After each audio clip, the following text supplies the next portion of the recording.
Coming to the detailed analysis of this poem, let's read the first verse of this poem. There stood the mimic cow, the young bull kept fast by the nose ring, trampling his pride. So, first two verses of this stanza give us a clear idea of what this poem is all about. There stood the mimic cow. What is the mimic cow?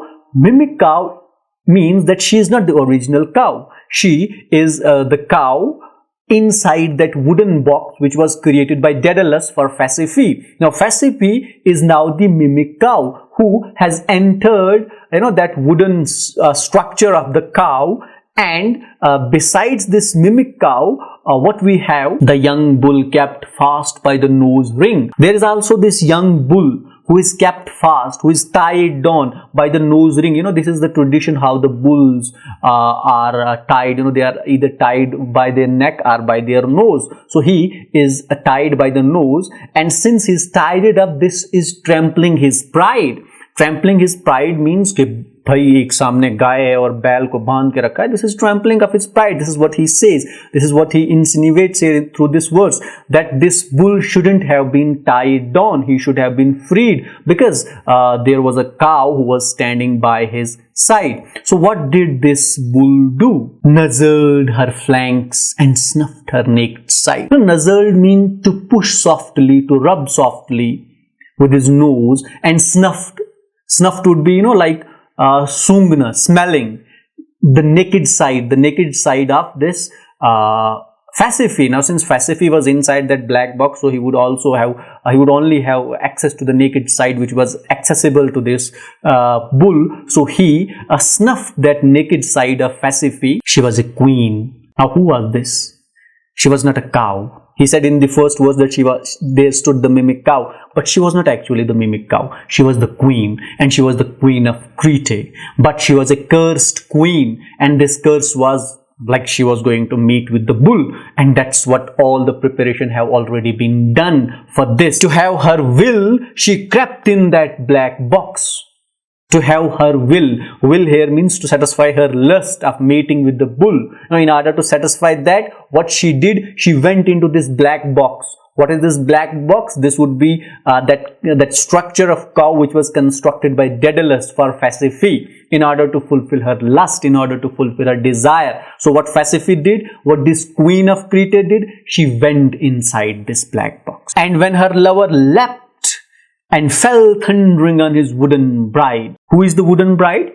Pasiphae. And once she had entered into that wooden structure, the bull leapt upon her. When straight her fiery frail body crouched inside.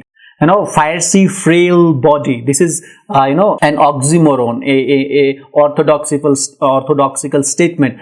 Frail means weak. So the weak body is of whom? The weak body is of the Pasiphae, because she is a woman, and fiery in the sense because she had that lust of mating with bull. But it's not an easy job, an easy task for a woman to mate with the bull. But since she was cursed, so crouched means when a person bends on the knees and bends the upper portion of his body downwards. This is what we called a crouched portion. So it was in this pose or position that Pasiphae was, and felt the wet pizzle, piracy and plunge she wept. Wet pizzle is a reference to the reproductive organ of the bull, and as she felt that inside her, she wept. What did she weep for? So in the next stanza, A.D. Hope will explain this last verse, that what did she weep for. Now what we had in this first stanza was the description of only that particular part of the myth where Pasiphae would be mating with the bull, as she does here in this particular poem. And it has got that sexual imagery and scenes and dramatic expressions in this particular stanza. Now coming to the second stanza, it reads, she wept for terror, for triumph. What did she weep for? She wept for terror, because obviously mating with a bull is not a comfortable kind of a practice. So she wept for terror, and she wept for triumph. She wept also for triumph because triumph was the fulfillment of a desire. fulfillment of a wish, fulfillment of a will of mating with a bull. She wept to know her love unable to embrace its bliss. She wept for what? For not being able to embrace this love, because since she is a woman and she could not mate with a bull, being a woman, so she had to hide herself inside that black box and cheat upon the bull, like pretending to be a cow. So that was another thing where she could not embrace that bliss as she would have loved to. A bliss about which A.D. Hope writes, so long imagined, waking and asleep. It was a bliss, it was a will, a wish, a desire of Pasiphae which she had imagined for a very long time, waking and sleep.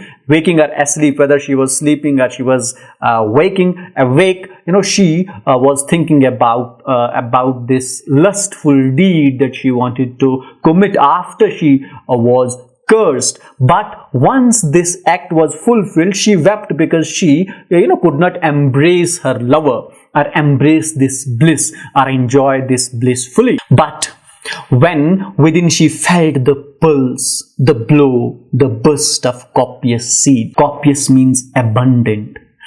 When she felt inside the pulse of that abundant seed. Now this refers that after this exercise or experience of mating with the bull, she became pregnant. The burning kiss filled her with monstrous life. This burning kiss was this exercise or this mating with the bull filled her belly with a monstrous life, made her pregnant with a monstrous life. Who is this monstrous life? This is the reference to Minotaur, which I had earlier talked about in the introduction. She did not weep, but once she was pregnant because of this exercise, the curse was complete. She did not weep at giving birth to this monstrous. Now, this is another important aspect of the poetry of A.D. Hope, that the sexual intercourses are such like stuff. He concludes it with giving birth or creating life or producing life.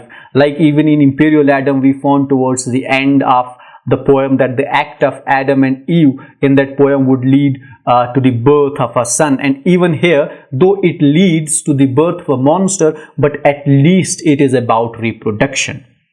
So that was the poem Pasiphae. It dealt with the Greek myth of Pasiphae, where Pasiphae, the queen of Crete, had been cursed to mate with the bull, and she did mate with the bull and eventually gave birth to a monster. That is all we have at your academy for today. I hope that this lecture was helpful for you and you were able to understand the poem Pasiphae by A.D. Hope. Thanks for watching, and don't forget to share, like, comment and subscribe at your academy. For more interesting stuff, keep watching your academy.